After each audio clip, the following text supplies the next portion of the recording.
Rafizi buat masa jadi Menteri Ekonomi, buat vending machine 750 juta. Saya fikir tuan-tuan, kerajaan PH ni spend apa 750 juta buat vending machine? Lepas tu saya nak tanya Ramadan, tanya Rafizi. Rafizi pun kena jawab, apa kejadah 750 juta ni duit kita tuan-tuan. Bila time kita nak minta bajet hospital jangan potong, bajet Kementerian Pendidikan Tinggi jangan potong, dia pergi spend benda-benda macam ni. Assalamualaikum warahmatullahi wabarakatuh, dan selamat datang lagi ke channel saya. Jom lain channel kita. Okay, tengok tadi sedikit sedutan ceramah yang disampaikan oleh Syam Jali, dan alhamdulillah akhirnya Syam Jali menyertai PAS Parti Islam Malaysia, dan keahliannya seumur hidup katanya. Alhamdulillah, Allah bagi hidayah kat dia. Tengok tadi sedikit pendahan ataupun yang diberikan oleh Syam Jali berkenaan dengan pemerintahan menteri-menteri di kerajaan kini ya. Jom saksikan video penuh bersama-sama saya. Let's go. Zas.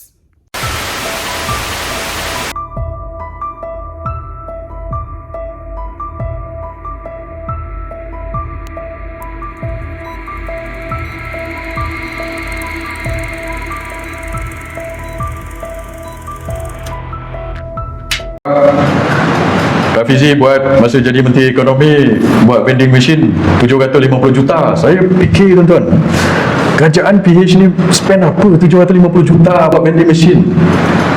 Lepas tu saya nak tanya Ramadan, tanya Rafizi. Rafizi pun kena jawab, apa kejadah 750 juta ni duit kita tuan-tuan. Bila time kita nak minta bajet hospital jangan potong, bajet Kementerian Pendidikan Tinggi jangan potong, dia pergi spend benda-benda macam ni. 750 million buat benda macam itu tuan-tuan. Ini yang kita dapat di kawasan Shah Alam ini. Kawasan Shah Alam ni besar tuan-tuan. Sebenarnya Majlis Bandara Shah Alam ni meliputi 3 parlimen. Dah tahu kan? Shah Alam, Kota Raja dengan Sungai Buloh. Rumah mak saya di U18. Di situ kalau ikut pecahan parlimen dia dalam Sungai Buloh, tapi bandaraya Bandara Shah Alam. Di sini tiga-tiganya ahli parlimen dia. Ahli parlimen siapa tuan-tuan? Ahli parlimen kita ke ahli parlimen dia orang? Mana dia orang? Di Kota Raja siapa ahli parlimen dia? Amanah Mak Sabu, betul? Di Sungai Buloh siapa? Ramadan PKR. Di Shah Alam ni siapa tuan-tuan? Amanah Azli. So dia orang ni pergi parlimen tuan-tuan. Bila kita bawa isu, contoh itu hari kita tentang isu URA ni, tuan-tuan tentang ke sokong isu URA ni? Kita tentang, kita lawan. Tuan-tuan setuju ke tidak isu URA ni? Kita lawan tuan-tuan. Di Kampung Baru, Kampung Sungai Baru itu belum jadi URA. Tak semua orang setuju pun dah kena halau tuan-tuan. Kalau URA ni diluluskan, apa lagi jadi? Shah Alam ni banyak tak flat-flat lama tuan-tuan? Banyak. Jika URA ni diluluskan, walaupun tak semua setuju untuk roboh, dia roboh juga. Sebab itu kita kena lawan dia ni. Ahli parlimen awak ni daripada PAN ni pergi parlimen, dia sokong URA. So saya nak tanya dia, jangan tipu. Ada video, betul tak? Kita tolak URA, dia sokong URA. So sebab itu saya nak tanya, kenapa kamu sokong URA? Adakah kan toke-toke kamu sokong URA? Jawablah. Apa justifikasi orang kita untuk sokong URA ini? Kita tolak URA, dia sokong URA. Kita tolak ladang babi, dia senyap pasal ladang babi. Kita tolak UEC, dia bising tak pasal UEC tuan-tuan? Di 3 kawasan ini, Ramadan tak saya kira lah, dia PKR. Ini amanah di Shah Alam dengan amanah di Kota Raja di kawasan kita ni. Mak Sabu, bising tak pasal UEC? Oi, lagi Mak Sabu cakap Dia kata DAP ni adalah parti yang teranaya, dia kata tuan-tuan. Mas Abu cakap. Bawa ini sangat So saya nak cakap Mas Abu teranaya celah mana Mas Abu? Kamu tak payahlah cukup-cukuplah menjilat DAP ni, betul tak? Kita orang Melayu tak boleh jilat DAP tuan-tuan. Kita nak jadi macam apa? Mana hilang maruah kita? Tapi kalau mereka menang, ini yang kita dapat. Kita dapat ladang babi, kita dapat UEC, kita dapat URA tuan-tuan. Kita dapat kepentingan bisnes-bisnes ini yang menentukan dasar negara, dasar kerajaan. Ini yang menjadi masalah. Ini yang kita dapat tuan-tuan. Tapi kalau PRU 16 ini, undi kita masih tidak solid. Ini saya selalu bawa isu ini tuan-tuan, iaitu undi kita tak boleh pecah. Merata-rata saya pergi tuan-tuan, saya cakap benda ini. Saya pergi Kelantan, saya pergi Terengganu, itu lagi di Kelantan sama, di Pahang saya cakap, di Perak saya kata, di Pulau Pinang saya kata undi kita tak boleh pecah. Di Shah Alam ini, di Selangor lagilah undi kita tak boleh pecah. Di negeri lain, Wak Imam di Kedah dengan di Perak, kadar orang Melayu tinggi. Di Selangor ni orang Melayu kita cuma ada 50 lebih persen. Kalau pecah memang dia meminta lah. Di Shah Alam ni alhamdulillah ada 72% orang Melayu tuan-tuan, 72% orang Melayu. Tetapi tuan-tuan tahu tak berapa banyak asaga undi Melayu yang diperlukan oleh Amanah, oleh PAN ini, oleh Anwar Ibrahim untuk terus kekal berkuasa? Tak banyak. Cuma 20 ke 30% saja. Kalau dia dapat 1 daripada 5 orang pengundi orang Melayu undi dia, 25 to 28%, 30% lah yang undi mereka, dia menang. Contoh di Shah Alam ni saya cakap. Di Shah Alam ni tuan-tuan, tuan-tuan pun tahu, di setiap alam itu bukan tempat orang Melayu, betul? Itu solid. Saya baru tengok tadi score sheet tuan-tuan. Score sheet saya tengok balik, score sheet masa saya bertanding dulu. Itu yang saya tahu polis undi saya tu. Saya tengok score sheet, di kebanyakan tempat undi kita pecah 3 tuan-tuan. Saya dapat lebih kurang sama undi dengan tuan-tuan. PKR Amanah pun dapat lebih kurang undi, lebih kurang pecah 3. Ada tempat saya lebih sikit, ada tempat tuan-tuan lebih sikit, ada tempat Amanah ni lebih sikit, lebih kurang macam itu. Di section 18 ni pun sama. Tuan-tuan tak percaya, tuan-tuan tengok balik score sheet itu. Tetapi di kawasan-kawasan itu, di kawasan mereka itu, di setiap alam di Kota Anggrek itu, hampir semua PDM kita tak dapat apa benda undi, sikit aja dapat. Undi bukan Melayu, terutama undi Cina di situ solid. Hampir semua undi pergi pada dia. So kalau mereka ada 20-30% saja tuan-tuan, jumlah pengundi di Shah Alam ini ada 180,000 jumlah pengundi. 30% daripada 180,000 itu dekat dalam berapa, 40-50,000 tuan-tuan. 50,000 lah. 50,000 pengundi tu tuan-tuan, solid bagi pada PH. So dulu PH PAN dapat berapa undi tuan-tuan? 61,000, betul tak? So tuan-tuan bayangkan 50,000 orang bukan Melayu di setiap alam itu, bagi pada dia undi Melayu dia dapat cuma 10,000, 20,000 dia dah menang. Kita pulun habis tuan-tuan. Kita pulun dah berpuluh-puluh ribu. 70% pun undi orang Melayu bagi kita masih kalah. Tuan-tuan nampak tak? Okey, alhamdulillah. Mari kita pergi tuan-tuan. Ustaz Syukri kata kalau kepimpinan PAS, Ustaz Fadli setuju, kita pergi, kita lawan, tetap lawan dah. Boleh tuan-tuan? Tapi tuan-tuan kena bantu kami tuan-tuan, iaitu undi Melayu tidak boleh pecah. Saya okey bertanding sini. Apa ada masalah? Kalau tuan-tuan setuju, saya bertanding kita tuan-tuan. Okey. Kita lawan. Walaupun saya tahu di sana itu, di setiap alam itu 100% daripada undi bukan Melayu, nak bagi kita susah. So dia punya fixed deposit 50,000 tuan-tuan dekat situ. PRU lepas dia dapat 61,000 undi. Tuan-tuan faham lah mana undi tu datang. 61,000 undi. Kalau 40-50,000 undi dia dah ada fixed deposit, dia pergi sikit-sikit touch point dapat 10,000, dia dah menang dah. So kalau dia buat macam tu, dia peduli ke pada kita tuan-tuan?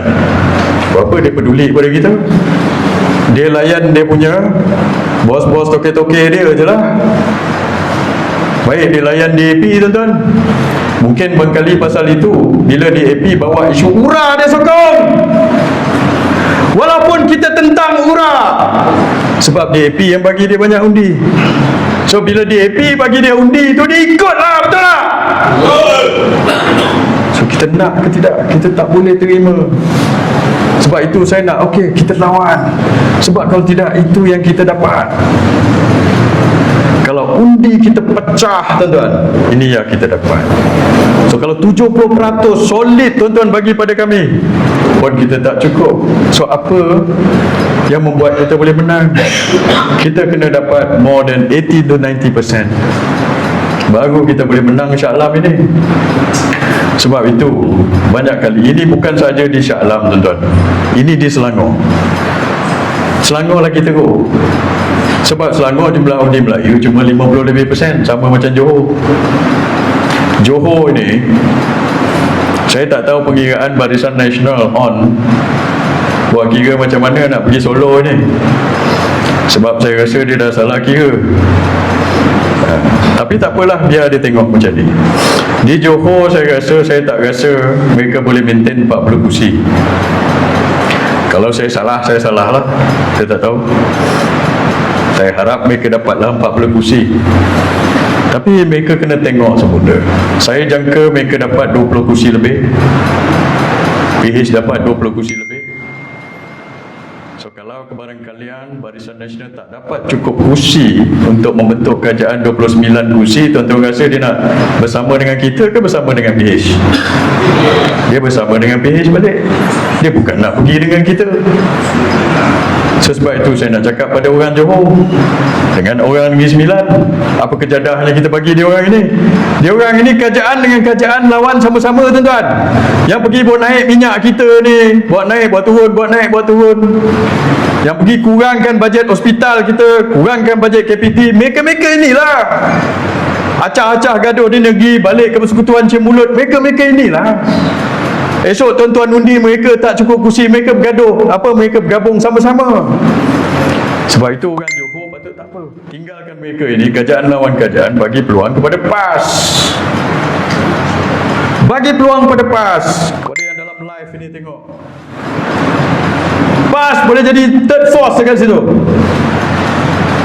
Kalau tidak, mana ada pembangkang dekat Johor itu tuan-tuan? Tak ada pembangkang kat Johor. PH dengan BN cium mulut. Apa ada? Bila tak ada pembangkang di situ, PH dengan BN, macam-macam masalah berlaku lah.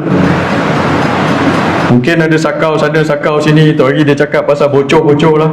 Kita di negeri PAS tuan-tuan, di negeri Kelantan, Terengganu, kalau tak ada pembangkang tak apa. Betul tak Ustaz kan? Sebab apa? Sebab PAS bukan kaki sakau. Betul? Kalau parti lain, tuan-tuan percaya tak dia orang ni tak sakau? Saya tak percaya. Sebab itu daripada dulu saya minta PAS jadi Perdana Menteri. Sebab kalau kita bagi Perdana Menteri datang daripada parti sakau, habislah tuan-tuan. Betul tak? Kenapa PAS kena jadi Perdana Menteri? Dua sebab tuan-tuan. Sebab satu, penyataan ummah macam saya cakap tadi. Satu lagi pasal kita betul-betul nak tentang rasuah. Ini benda saya dah cakap banyak kali tuan-tuan. Saya tulis buku pasal benda ini, pasal pusingan rasuah itu. Tetapi kalau parti lain yang kita bagi kuasa, tak boleh. Di Johor kalau tak ada pembangkang tuan-tuan, habislah. Tuan-tuan bayangkan 56 don di Johor. Mereka dapat lebih daripada 50 PH campur BN 50 lebih. Mereka kontrol dekat situ. Dia bincang sama-sama dia je. Apa jadi tuan-tuan? Tak boleh. So di Johor, di mana-mana PAS bertanding, saya nak cakap pada orang Johor dan Negeri Sembilan, bagi peluang pada PAS supaya kita boleh balancekan mereka-mereka ini tuan-tuan. Setuju tidak tuan-tuan? Itu yang perlu kita buat. Di Selangor ini, kadar orang Melayu lebih kurang sama macam Johor, 50 lebih persen. Kalau undi kita pecah, kita tak boleh. Sebab itu saya nak cakap kepada orang-orang UMNO di sini juga. Ramai orang UMNO ni. Petang tadi saya ada jumpa orang UMNO. Dia kata itu hari masa PRN 6 negeri, PRN 6 negeri, mereka dah undi PAS dah pun. Dia tak undi AMDAP. So kali ni kita kena dapatkan supaya kita bersatu tuan-tuan, bersatu padu, supaya jumlah undi kita itu, kalau orang-orang bukan Melayu bagi 90 lebih persen kepada PH di Shah Alam ini dan di Selangor ini, 90 lebih persen orang Melayu kena bagi kepada Perikatan Nasional. Kalau ada orang-orang Melayu bagi pada PH tuan-tuan, atau memecah undi, maksudnya mereka nak sokong PH atau nak bagi Anwar Ibrahim jadi Perdana Menteri buat kali kedua. Itulah maksudnya tuan-tuan. Maka kalau Anwar Ibrahim dapat second term sebagai Perdana Menteri, apa yang jadi pada kita tuan-tuan? Kita akan dapat benda-benda macam saya cakap tadilah. Dapat URA, dapat UEC. Ini sekarang dia tak confident untuk push forward untuk ladang babi itu. Tapi bayangkan kalau dia dapat second term, apa yang akan dibuat dengan cadangan itu. Ini benda-benda ini, saya bukan nak menakut-nakutkan kita tuan-tuan, tapi inilah risiko yang kita hadapi. Benda ini dah berlaku. Mereka dah lajak di parlimen bila mereka berhujah pasal URA, berhujah pasal UEC. Tuan-tuan tengoklah jumlah level kelajakan mereka itu, sampai Sultan berucap bertitah tiga kali pasal ladang babi itu tuan-tuan. Dia tak dengar juga, dia masih bawa cerita tu, dia masih bawa cerita itu. Ini yang menjadi masalah tuan-tuan. Okey tuan-tuan, saya pun dah berucap panjang 38 minit. Tapi saya jamin tuan-tuan, lepas ini bukan kali terakhir saya datang sinilah. InsyaAllah saya akan datang lagi sini tuan-tuan, insyaAllah. Kita akan datang lagi sini dan kita akan bersama-sama lagi di sini. Tengoklah siapa-siapa jadi calon pun. Kalau saya jadi calon, lagilah kerap saya datang sini tuan-tuan. Jumpa tuan-tuan. Siapa-siapa pun, tapi apa-apa pun saya akan sokong lah. Saya akan sokong tuan-tuan, sebab saya nak tuan-tuan memerintah negara ini untuk penyatuan ummah dan untuk kita bantras dan kita tolak rasuah ini. Sebab tuan-tuan, ini it's up to you now. Saya dah tengok banyak-banyak parti tuan-tuan, dia tak boleh lah. Bagi parti ini ada masalah, bagi parti itu ada masalah. Last tuan-tuan jugalah, you have to ambil amanah ini. Saya tahu tuan-tuan jenis tak nak kuasa ni. Parti lain suka tuan-tuan, parti lain orang tak offer pun dia nak jadi Perdana Menteri. Tuan-tuan ni, tuan-tuan perempuan orang PAS ni je, bila saya suggest pertama kali di Hulu Kelang, saya cadangkan supaya tuan-tuan jadi Perdana Menteri, bila saya duduk aja tu, ustaz tu cakap, dia kata kita tak nak, dia kata. Tuan-tuan aja yang cakap macam tu. Tanya ustaz dekat Hulu Kelang tu, saya duduk aja belum sempat habis, dia kata PAS tak mau jadi Perdana Menteri pada ketika itu. Tapi saya cakap juga sebab kalau tuan-tuan tak ambil jadi Perdana Menteri, orang lain ambil hancur negara ini. Sebab itu tuan-tuan, ini ketentuan Allah SWT. Saya rasa Allah SWT dah buka jalan, so kita ikhtiarkan supaya PAS memerintah negara ini. Dan supaya juga satu lagi saya nak tambah, sama macam saya ucap di Sabah Bernam itu hari, di negeri Selangor ni pun saya nak PAS lah jadi Menteri Besar lagi. Okey, so di negeri Selangor ni pun saya cadangkan supaya PAS jadi Menteri Besar Selangor. Setuju tuan-tuan? Alhamdulillah. Dengan itu tuan-tuan, wabillahi taufiq wal hidayah. Wassalamualaikum warahmatullahi taala wabarakatuh. Takbir! Terima kasih tuan-tuan. Okay guys, so korang tengok video yang berdurasi dalam 10 ke 12 minit tu lah. Okay, Syam Jali mendedahkan lah. Okay. Banyaklah duit-duit rakyat yang digunakan pada kerajaan kini, yang digunakan oleh menteri-menteri, dan tengok keberkesanan tu lah. Okay. Potongan-potongan yang berjuta-juta, berbilion-bilion, tapi kita tengok keberkesanan dia memang tak ada lah. Okay. Dan kita tengok pendedahan yang diberikan oleh Isa Jalil berkenaan dengan bekas Menteri Ekonomi kita. Okay. Okay, kalah di peringkat parti, lalas berhenti sebagai Menteri Ekonomi lah. Satu benda yang orang kata kita pun tak boleh nak imagine lah. Adakah menteri-menteri yang dilantik ni khidmat dia tu untuk negara ke untuk parti? Kita faham macam tu lah. Okay? Dan akhirnya Rafizi menubuhkan parti baru, dan orang kata ada blok daripada PKR kata dia merajuk lah apalah. Tapi orang kata kita sebagai menteri ni, kita nak menaikkan ekonomi negara, tapi macam tu gayanya lah. Tapi berbilion-bilion lah duit-duit rakyat, duit kerajaan, duit negara dibelanjakan dengan orang kata tak ada hasil lah kan. Dan baru-baru ni dengar lah Isa Jalil beritahu, okay, pelbagai bajet-bajet di-cut lah, dipotong. Okay, terutamanya melibatkan Kementerian Kesihatan, Pendidikan Tinggi, dan satu kata kita tak faham lah kan. Sedangkan projek-projek yang dilaksanakan di negeri-negeri sokongan beliau lah, sokongan parti kerajaan sekarang ni diteruskan lah. Okay. Dan ceramah yang disampaikan di Negeri Selangor tu, okay, diharapkan memberi membuka lah mata kepada penduduk Selangor, terutamanya untuk orang kata berubah lah. Okay, berubah untuk cuba baris kepada Parti Islam Malaysia, PAS, dan gabungan-gabungannya agar dapat memerintah lah. Okay, memberi kepercayaan lah. Dan Isa Jalil ni merupakan seorang yang saya tengok berdedikasi dan tokoh boleh menjadi Menteri Ekonomi, insyaAllah. Okay. Diharapkan PRU 16 ni satu perubahan yang besar, dan cukuplah dengan apa yang dah terjadi. Satu penggal bersama dengan kerajaan Madani ni yang dibentuk dengan satu benda yang orang kata pelbagai benda-benda yang tak betul lah, utamanya daripada prinsip. Okay? Prinsip yang mula-mula no DAP, no apa lelas bergabung.